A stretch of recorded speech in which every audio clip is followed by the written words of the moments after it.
Big debate in the wake of Kevin Ware's injury. Should college athletes be paid? After all, he might have sacrificed his career for a game in which he's only getting a scholarship. Joining us right now is a man who coached college athletics. He's one of the best to ever do it. Legendary football coach, Notre Dame, Minnesota, Arkansas, and of course, South Carolina, Lou Holtz. Coach, I think they should be paid. You think what? I think they definitely should not be paid. You're not supposed to have an awful lot of money. You're not supposed to get rich in college. You're paid for I'm the it. soccer player in a non-revenue sport. I get it. But these are unique talents whose professional career at big-time athletics ends when they graduate. They are worth more to their university than just the average player. You're there to get an education. But Coach, you look at all the they are worth more than the school. They can't even afford to buy their sweatshirt in the bookstore. The money is not being thrown away. It's not like somebody's putting it in the bank. It's used for other athletes. But it's not right. And when you talk about the non-revenue sports, you got to be kidding me. But it's not right. These are unique talents. They need to be rewarded for what they're bringing. The average coach gets over $1 million of salary. These players get nothing. Hey, and where do you take the money from? You're going to take it from the other people's The TV contract, the advertising, the shoe deals. The issue over whether collegiate athletes should be paid in major revenue-producing sports has become a highly debated topic in recent years. There are many proponents who feel they should be paid because of the millions of dollars being generated by the NCAA and its member institutions each year from their unpaid labor. There are many, however, who feel they should remain amateurs and should not receive any compensation because a free education is enough. The best source to obtain real-life perspectives on this controversial issue is the athletes themselves. 4 former and current athletes: Clinton Hart, Steve Rim, Greg Carr, and Kevin Hardy will provide their real-life experiences as student athletes. Although many student athletes receive scholarship money for room and board, tuition, fees, and books, the amount they receive is not enough to cover the full cost of attendance.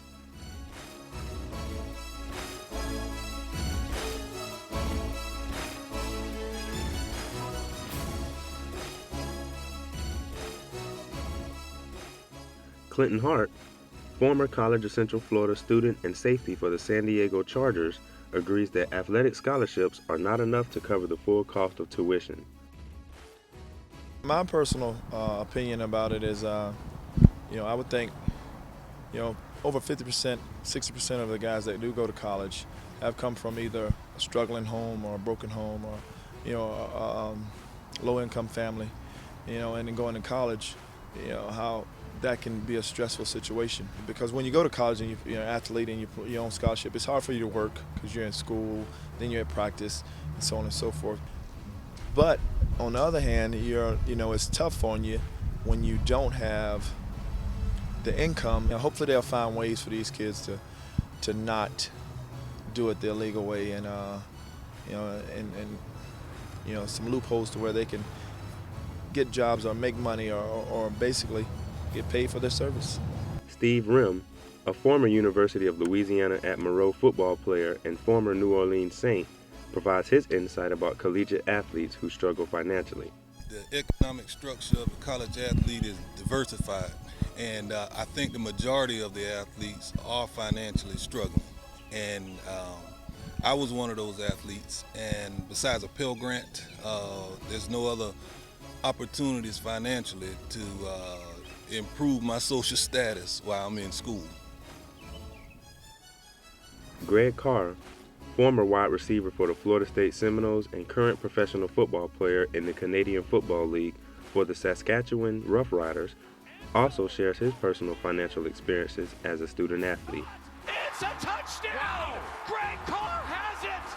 Oh, what a catch! It's so hard just going to school by itself and just without scholarships and things of that sort. So me and my situation, if I hadn't had a scholarship and was able to play sports and things of that sort, it would have been very difficult for me to go to school because my family wasn't financially stable enough for them to be able to pay for me to go to school. So I think a lot of guys come from that situation.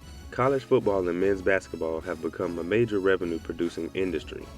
Revenue is generated by many schools from money obtained from local television coverage and from ticket sales that sell out stadiums and arenas at each event.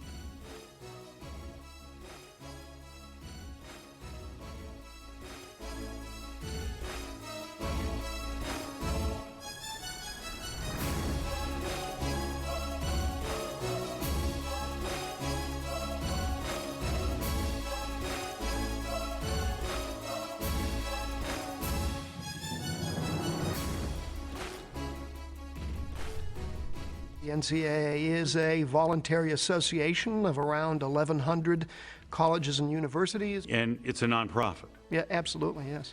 And how much of your revenue comes from men's basketball? 90% of the revenue that flows into the NCAA comes from the media rights and ticket sales for the NCAA men's basketball tournament. And the current contract for March Madness with CBS and Turner Broadcasting is for how many years and how much money? It's 14 years, and it's $10.8 billion. $10.8 billion. It's about $700 million a year. That's a lot of money. It is, yes. With all the money being made by universities, many athletes themselves see payment as a viable solution for their hard work. Because of the simple fact, all the money that's made, and you look at the athletes who are doing all the work most of the time, with all the money that's made from it, it would be nice for the athlete to be able to see some of that. NCAA data reveals that for the 2011-2012 academic year, the University of Texas football program generated about $78 million in profits and $104 million in revenue, the highest among all FBS football programs.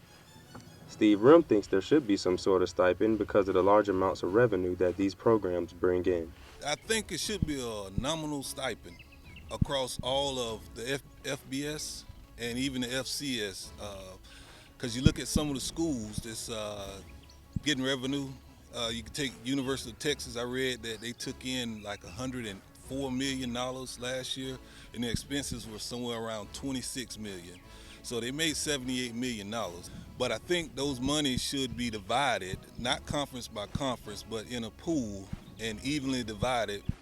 Amateur college athletes are prohibited from receiving any money from profits made from the sale of collegiate licensing deals, such as video games and apparel sales.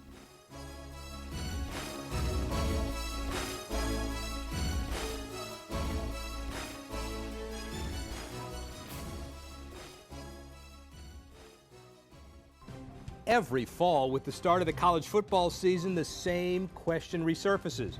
Do college athletes deserve to be paid? The short answer is they already are being paid.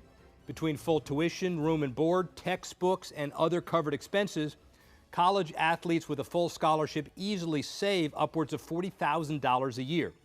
But compensation that's earmarked for an education might not be enough in using the player likenesses for video games and merchandise, plus the billions of dollars TV networks pay for rights. College athletes bring in much more than they receive. I believe that because college athletes essentially already are being paid through scholarships, schools might as well give them a little more money, especially if it helps curb lawsuits and end the negative PR. You know, if the school's going to make X amount of dollars on a guy going and making a name for himself and for that school, and they're making a ton of money on his jerseys being sold everywhere, and they have them on video games, and people are buying the video games because he's on it, whether it's Tim Tebow or Michael Vick or whoever, you know.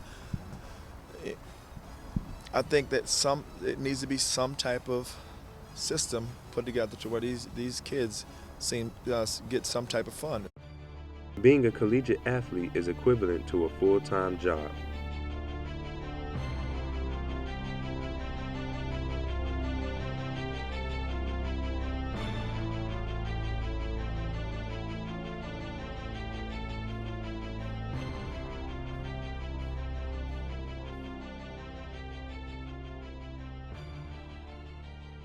The time commitment these athletes devote to their sport is reason enough why they feel there should be some form of compensation beyond the normal athletic scholarship, and they each have an idea of how it should be done.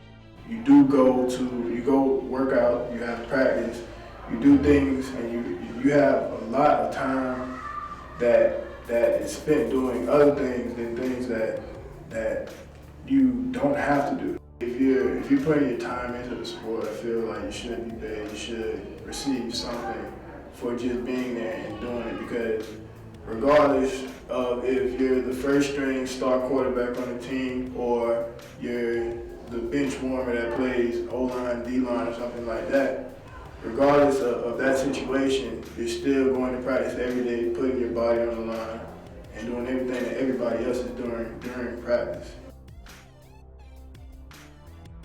Say all athletes, I would majority say the ones that's playing, that's dressing out. Because if you look at it, certain guys that's just there who are not even playing and things of that sort, it's kind of different. But when you look at guys that's on the field playing all the time and constantly out there, I mean, I would like for them to be the ones that receive the benefits. Look at it like it's a business as well as the NFL is a business.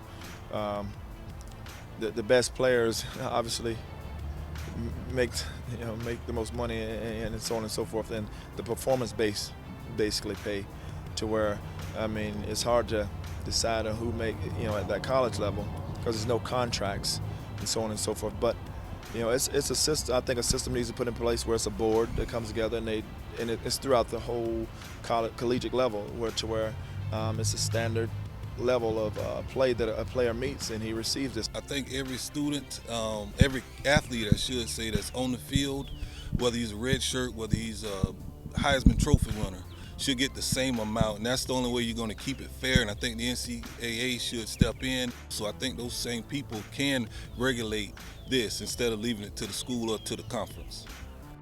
Due to the cry for reform in recent years in the collegiate sports industry, the NCAA has recognized that a change must be made. Consequently, a proposal to give Division I athletes a $2,000 stipend was made in 2011 by Mark Emmert, president of the NCAA, along with the NCAA's board of directors. The stipend proposal is under review and scheduled to be revisited in April 2013 and will include a need-based component. Steve Rim, Clinton Hart, Greg Carr, and Kevin Hardy all agreed that collegiate athletes should receive some form of compensation beyond the normal athletic scholarship. But until a viable solution is approved, the controversy and debate continues. The question remains, pay for play, who really wins?